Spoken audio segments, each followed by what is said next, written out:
Loneliness was a physical entity for Zola. It was a cold, heavy blanket that settled over her shoulders the moment she walked into her painfully quiet apartment, and it only grew heavier on nights like this. New Year's Eve. From her small window on the 19th floor, the city below was a riot of joyful light and sound, a vibrant, sprawling celebration she was entirely separate from. She could see the bursts of fireworks in the distance, hear the faint thumping bass of music from parties in nearby buildings, the cheerful, drunken shouts of people in the streets. Inside, the only sound was the hum of her refrigerator and the rustle of leaves from Spike, her perpetually sad-looking fiddle-leaf fig. She'd bought him 6 months ago, full of optimistic notions about nurturing something, about bringing life into her sterile space. Now, half his leaves were brown and curled. He was a living, breathing metaphor for her own failure to thrive. She traced the rim of her mug of lukewarm tea, her rich internal monologue a familiar, self-deprecating hum. What did you expect? That you'd suddenly become the kind of person who gets invited to parties? An orphan with no family and the social grace of a startled meerkat? Her job was the only place she felt confident. As the executive secretary to Mr. Kim Min-jun, the notoriously demanding and impeccably dressed CEO of a powerful logistics firm, a firm rumored to have much deeper, darker roots, she was a model of efficiency. She anticipated his needs, managed his impossible schedule, and maintained a flawless professional barrier. He was brilliant, intense, and, in a way that both terrified and fascinated her, deeply solitary himself. She often saw him staring out his vast office window, a look on his handsome face she recognized because she saw it in her own mirror every day. A profound, unbreachable aloneness. But that was at work. Here, in her beige box in the sky, she was just Zola, a 25-year-old woman whose only plan for the biggest night of the year was to watch the countdown on a fuzzy television channel and be in bed by 12:15. The thought was so pathetic it was almost funny. She sighed, pulling a throw blanket tighter around herself and giving Spike a doleful look. "Well, buddy," she murmured to the plant. "Looks like it's just you and me again." The silence that answered was, as always, absolute. The knock came at precisely 11:58 p.m. It wasn't a timid tap. It was a firm, deliberate rapping against the wood that echoed through the small apartment with shocking authority. Zola froze, her heart instantly hammering against her ribs. Nobody ever knocked on her door. Deliveries were left outside. The super used a key for emergencies, and she had no friends who would drop by unannounced. Her mind, conditioned by a lifetime of caution learned in the foster system, immediately jumped to the worst conclusions. An angry neighbor? A mistake? The police? She crept toward the door, her bare feet silent on the cheap laminate flooring, and peered through the peephole. The distorted fisheye lens showed her something so impossible, so utterly outside the realm of her reality, that she blinked, certain she was hallucinating. Standing in the fluorescent glare of her hallway, looking intensely at her door, as if he could see right through it, was Mr. Kim Min-jun. He wasn't in one of his razor-sharp, custom-tailored suits. He was wearing dark jeans and a soft, black cashmere sweater that made his broad shoulders seem even wider. His dark hair was slightly tousled, and for the first time, she could see the faint shadow of stubble on his jaw. He looked less like a corporate titan and more like just a man. A dangerously handsome, incredibly intimidating man standing outside her apartment 2 minutes before midnight on New Year's Eve. She backed away from the door, her breath caught in her throat. What on earth was he doing here? Did she forget a crucial file? Did she make some catastrophic error in his schedule for the coming year? He knocked again, 3 sharp raps, more insistent this time. "Miss Diallo? Zola?" It's Mignon Kim. "I know you're in there," his voice, a deep baritone she was used to hearing on conference calls and in clipped commands, was startlingly clear through the thin wood. Her mind raced. She couldn't just ignore him. He was her boss. Swallowing hard, her palms sweating, she unlatched the deadbolt and opened the door a crack, peering out at him. "Mr. Kim? Is everything all right?" He didn't answer immediately. His dark, piercing eyes did a quick, comprehensive sweep of the slice of apartment visible behind her, taking in the drab walls, the solitary mug on the coffee table, and the pathetic form of Spike drooping in the corner before finally landing on her face. May I come in? It wasn't really a question.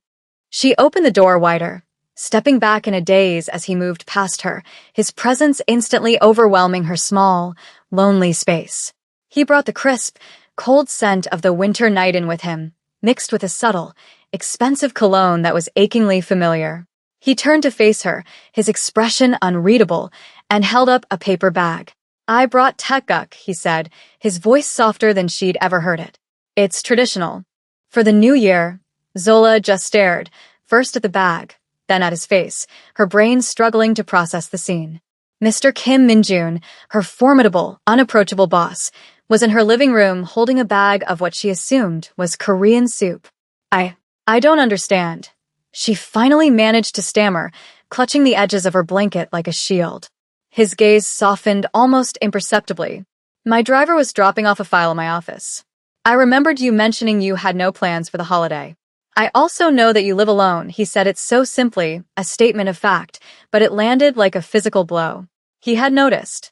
In the midst of his billion-dollar deals and high-stakes meetings, he had paid enough attention to her quiet, unassuming life to know she would be alone tonight. The thought was both mortifying and, to her shame, deeply touching. It's considered bad luck to enter the new year alone if it can be helped, he continued, moving toward her tiny kitchenette as if he belonged there. And eating this soup is how we mark the passage of time. You're supposed to be 1 year older after you eat it, he began, unpacking the bag, revealing 2 containers of steaming broth, a container of sliced rice cakes, and several smaller bowls with garnishes. The aroma of rich beef broth and sesame oil filled the air, a warm, savory scent that was the complete opposite of her cold, sterile apartment. The clock on her cable box blinked 12 o'clock. Outside, the crescendo of fireworks and cheers erupted. He paused, looking over his shoulder at her. Happy New Year, Zola, he said her first name, and the sound of it in his deep voice was a strange, intimate melody she'd never heard before.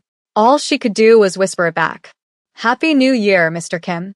He gestured for her to sit at her small, 2-person dining table, the one she usually just used for sorting mail. Please. Call me Min-jun. We are not at the office. Zola sat down hesitantly, watching as he efficiently arranged the meal. He poured the hot broth over the chewy, coin-shaped rice cakes, explaining in a low voice that their shape was meant to symbolize wealth and prosperity for the year ahead. He showed her how to add the garnishes of shredded egg, seasoned beef, and crisp seaweed. It was the most surreal moment of her life. Here was this powerful man, a figure who commanded respect and instilled fear in equal measure, meticulously preparing a traditional meal for her in her tiny apartment. The initial tension in the room began to slowly melt away, replaced by a fragile, tentative warmth. As they began to eat, the silence was comfortable, punctuated only by the soft clinking of their spoons against the bowls. The soup was delicious, the broth rich and soulful, the rice cakes perfectly chewy. It tasted like comfort, like something a mother would make. This is really good, she said, surprised by her own voice.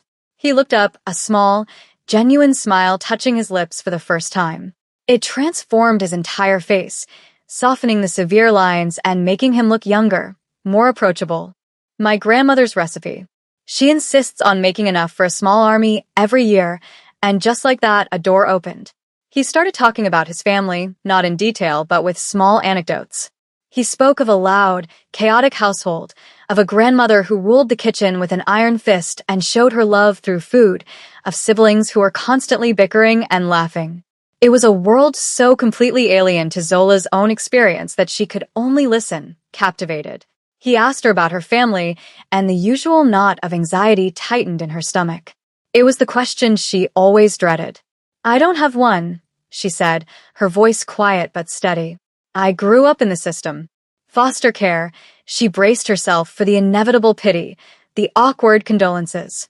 But Min-jun just nodded slowly, his dark eyes holding hers with a profound sense of understanding. So, you know what it is to be truly alone, he said. It wasn't a question. It was a statement of shared experience, a bridge built between 2 lonely islands in the middle of a bustling city. For the first time, Zola felt seen, not as an efficient secretary or a tragic orphan, but simply as a person. The soup bowls were empty, but neither of them made a move to leave the table. The conversation flowed more easily now, as if his quiet acknowledgement of her past had unlocked something within her. He was surprisingly easy to talk to when he wasn't dictating memos or negotiating contracts. He possessed a stillness, an ability to listen that made her feel heard in a way she never had before. He asked about her life before she came to work for him, and she found herself telling him about the series of temporary homes, the constant feeling of being an outsider, the fierce independence she had cultivated as a survival mechanism. He never interrupted, his gaze remaining fixed on her, attentive and serious. In return, he shared glimpses of his own life that painted a picture of immense pressure and expectation. He spoke of the weight of a family legacy, the crushing loneliness that often came with being at the top, the feeling of being surrounded by people, but understood by none. He confessed that he often found the forced joviality of holidays suffocating, preferring the structured silence of his office. "My family is a lot," he admitted with a wry twist of his lips. "They love fiercely, but they are also overwhelming. Sometimes, a quiet room is the only place I can breathe." As he spoke, Zola saw the man behind the formidable CEO. A man who, like her, was an observer of life, who understood the strange comfort of solitude even while yearning for connection. The clock on the wall ticked past 2 a.m., the world outside having quieted down to a distant hum. The night felt suspended in time, a small bubble of warmth and genuine connection that Zola never wanted to pop. As a comfortable silence settled between them again, Minjun reached into his pocket and pulled out his phone. "I should let you get some rest," he said, though his tone suggested it was the last thing he wanted to do. "But the New Year celebrations for my family are not over. Tomorrow is the big dinner. The entire clan will be there." He paused, his gaze locking with hers, direct and unwavering. "I want you to come. As my guest." The invitation hung in the air, so monumental and terrifying that Zola's breath hitched. Go to his family's dinner? Her? The socially awkward orphan? Meet the loud, chaotic family he'd just described? Panic flared in her chest, hot and sharp. "Oh, no, I couldn't possibly," she rushed to say, her hands fluttering nervously. "I wouldn't want to intrude." "You would not be intruding," he stated calmly, his voice leaving no room for argument. "I am inviting you. I want you there." He saw the fear in her eyes, the reflexive urge to retreat back into her shell. "Zola," he said, his voice softening again. "You don't have to be alone anymore." His words, a direct echo of her deepest, most painful longing, stripped away all her defenses. It was a simple, powerful promise, an offer of belonging so profound it made her want to weep. She looked at this surprising, complicated man who had shown up at her door and dismantled her loneliness piece by piece, and for the first time in a very long time, she chose to be brave. She took a deep breath. "Okay," she whispered. "I'll come." A slow, brilliant smile spread across his face, and it was the most beautiful thing she had ever seen. The next day, Zola woke up to a world that felt fundamentally altered. The gray morning light filtering through her window seemed less bleak, and the silence of her apartment felt less like a crushing weight and more like a temporary pause. The ghost of savory broth still lingered in the air, a phantom reminder of the impossible night she'd had. Her mind replayed the events in a continuous, dizzying loop. The authoritative knock, Minjun standing in her hallway, the shared meal, the quiet confessions, and finally, the terrifying, exhilarating invitation. Panic, a familiar old friend, tried to claw its way back up her throat. What had she been thinking? Agreeing to go to his family's dinner was madness. She was Zola Diallo, a woman whose most successful social interaction of the last year involved a brief, pleasant chat with a grocery store cashier. She owned exactly one dress suitable for such an occasion, and it was a sensible, professional navy chic that screamed, efficient secretary. Not meet the family. She imagined a house full of elegant, powerful people just like Minjun, all silently judging her cheap shoes and her awkward attempts at conversation. They would see right through her. They would know she didn't belong. She was halfway to calling him to cancel, her thumb hovering over his contact number, when a text message lit up her screen. It was from him. "Good morning. I will pick you up at 3. Don't eat lunch. My mother considers it a personal insult if you don't arrive starving." It was so direct, so matter-of-fact. It short-circuited her anxiety. He wasn't giving her an out. He was expecting her. He wanted her there.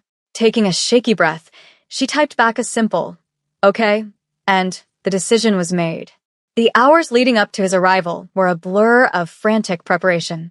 She showered, did her hair and makeup with more care than she had in years, and put on the navy dress, staring at her reflection with a critical eye. Was this okay? Was she okay? At precisely 3 o'clock, another text came.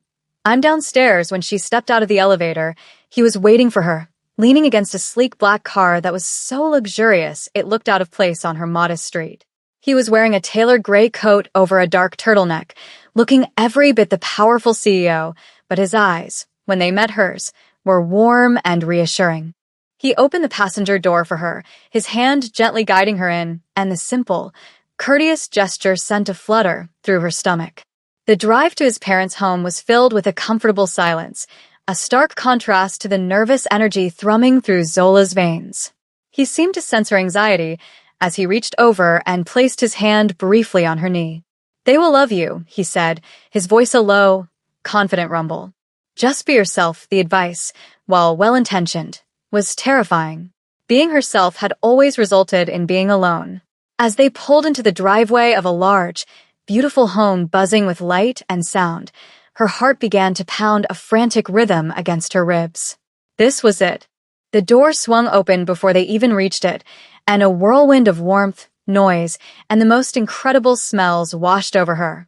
A tiny, formidable-looking older woman with sharp, intelligent eyes and Minjun's same determined jaw stood in the doorway, wiping her hands on an apron.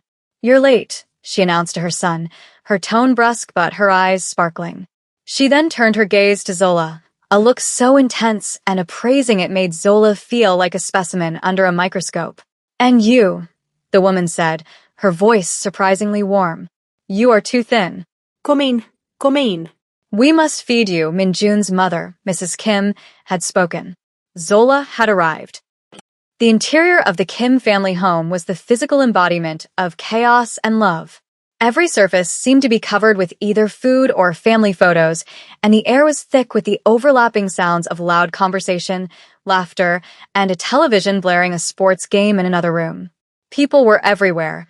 Aunts, uncles, cousins, and siblings who all seemed to share the same vibrant energy.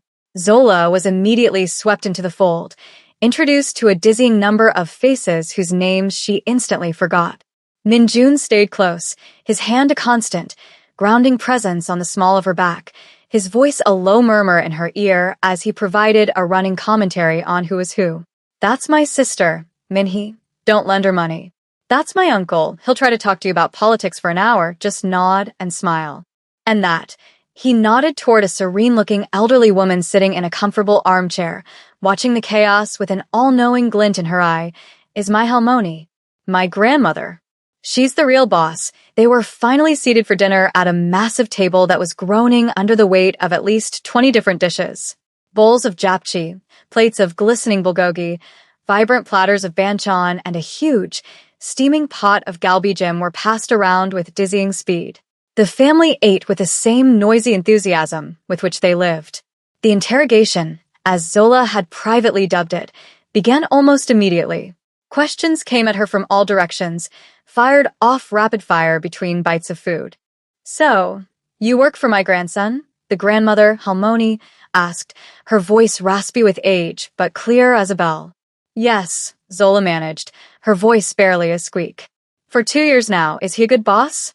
Or is he as grumpy at work as he is at home? His sister, Minhee, chimed in with a mischievous grin, earning her a glare from Minjun. She has to say you are a good boss.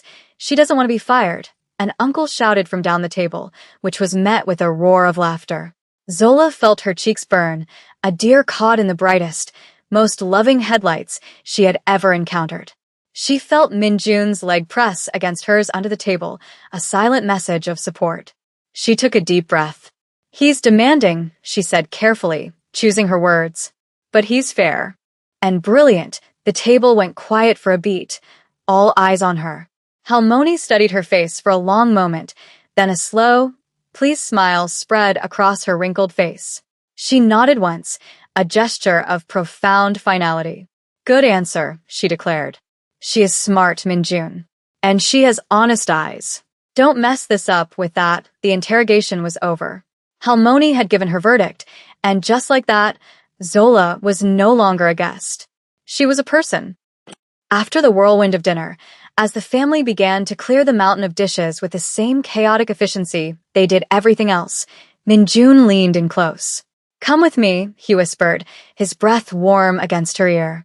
He took her hand, his long fingers lacing through hers, and led her through a sliding glass door at the back of the house into a serene, snow-dusted garden. The sudden quiet was a balm to her overstimulated senses. The cold night air was crisp and clean, and the only sounds were the distant hum of the city and the soft crunch of their feet on the stone path. The garden was beautifully arranged with stone lanterns and dormant, elegantly shaped trees, creating a pocket of perfect tranquility. For a few moments, they just stood in silence, breathing in the cold air, their hands still intertwined. Zola looked up at his profile, silhouetted against the ambient light from the house. In here, away from the boisterous energy of his family, he reverted to the quiet, intense man she knew from the office, yet he was different now. The professional mask was gone, replaced by a vulnerability she found herself wanting to protect. "Are you okay?" he asked, his voice a low murmur that seemed to wrap around her. "That was a lot." Zola let out a breath she hadn't realized she was holding, which turned into a small, surprised laugh. "That was the most wonderful, terrifying, and overwhelming experience of my entire life," she said honestly. "Your family is incredible." He turned to face her fully, his thumb gently stroking the back of her hand. "I've never brought anyone home before," he confessed, his gaze so direct and full of unspoken emotion that it made her heart skip a beat. "I've never wanted to. The women I've dated before, they wouldn't have understood this. The noise, the meddling, the lack of boundaries. They would have seen it as a weakness. But you," he paused, searching for the right words. "You saw the love." He had seen her. In the midst of that chaos, he had been watching her, gauging her reactions, and he had understood her perfectly. The realization washed over her, warm and powerful. He lifted his other hand, his fingers gently tracing her jawline, his touch sending a shiver through her that had nothing to do with the cold. The dramatic irony of her life was not lost on her. She, who had craved connection her entire life, was being pursued by a man who seemed to have an abundance of it. "Zola," he said, his voice barely a whisper. He leaned in slowly, giving her every opportunity to pull away. She didn't. She leaned in, too, rising on her toes, and met his lips. The kiss was gentle at first, a soft, tentative exploration, but it quickly deepened, filled with all the longing and loneliness and fragile hope of the past 2 days. It was a kiss that tasted of promises, of new beginnings, of a quiet place finally being found. When they walked back inside, hand in hand, something had irrevocably shifted. The family, with their preternatural ability to sense everything, seemed to know it instantly. The teasing questions were replaced by warm, knowing smiles. Halmoni gave her a sharp, approving nod from her armchair. Mrs. Kim, Minjun's mother, cornered Zola by the dessert table, piling a plate high with sweet rice cakes and fruit for her. "You must eat," she commanded, patting Zola's arm with a surprising strength. Minjun has always been too serious, too quiet. He needs someone with kind eyes to remind him to be happy. She didn't ask if Zola was that someone. She stated it as an undeniable fact. Zola felt a blush creep up her neck, but for the first time, it wasn't from embarrassment. It was from a deep, blossoming warmth, a feeling of being accepted so completely and unconditionally that it felt like a miracle. Minhee, the sharp-witted sister, pulled her aside to show her a collection of embarrassing childhood photos of Minjun, pointing out one of him with a terrible bowl haircut and a missing front tooth. "He was a terror," Minhee said with a conspiratorial wink, "but he's a good man." The best, Zola found herself laughing, a real, uninhibited laugh that felt foreign and wonderful in her own throat. She wasn't an outsider looking in anymore. She was on the inside, sharing jokes and secrets, becoming a small part of this vibrant, loving tapestry. Later, she found herself sitting on the floor with Halmoni, who was patiently teaching her the rules of a Korean card game called Go Stop. Zola was a terrible player, but the old woman was endlessly patient, her gnarled fingers tapping Zola's hand when she made a wrong move. "You are a quick learner," Halmoni said, though they both knew it wasn't true. "Life has made you pay attention." Zola looked across the room and saw Minjun watching them, a look of such profound tenderness and adoration on his face that it stole her breath. He wasn't just her boss anymore. He wasn't just the handsome, lonely man who had shown up at her door with soup. He was the key. He was the one who had unlocked a door to a life she had never dared to dream of, a life filled with noise and food and laughter and family. A life where she wasn't alone. And in that moment, looking at him looking at her, she knew with a certainty that settled deep in her bones that she was irrevocably, completely in love with him. The drive home was the polar opposite of the journey there. The silence in the car was no longer tense with Zola's anxiety, but filled with a deep, peaceful intimacy. She felt utterly content, her body humming with the lingering warmth of the Kim family home, and her mind replaying the 100 small moments of kindness she had been shown. Her hand rested on the center console, and Minjun covered it with his own, their fingers lacing together naturally, as if they had done it 1,000 times before. He didn't let go for the entire drive. When they arrived in front of her building, he turned off the engine, plunging the car into a quiet, cocoon-like stillness. He turned to her, his face serious in the dim glow of the streetlights. "Tonight," he began, his voice low and thick with emotion, "watching you with my family, watching you laugh with my sister, and learn a silly card game from my grandmother. I saw my entire future, Zola. And it was all with you." Her heart felt like it was going to beat out of her chest. This was it. The directness, the honesty that had so unnerved her at first, was now the most precious thing in the world. There were no games, no ambiguity, just the raw, beautiful truth. He got out of the car and came around to her side, walking her to the entrance of her building. At her apartment door, the very same door he had knocked on less than 48 hours ago, changing her life forever. He stopped and took both of her hands in his. "I've been alone for a very long time," he said, his dark eyes searching hers. "Even in a crowded room, I was alone. I think you understand that. But when I'm with you, the silence isn't empty anymore. It's peaceful. You're the missing piece, Zola. You're it for me." Tears welled in her eyes, tears of joy and disbelief and overwhelming, cathartic release. The heavy blanket of loneliness she had carried for 25 years was gone, lifted from her shoulders by this incredible man. "Minjun," she whispered, her voice choked with emotion. He smiled, a slow, beautiful smile that held all the promise of a lifetime.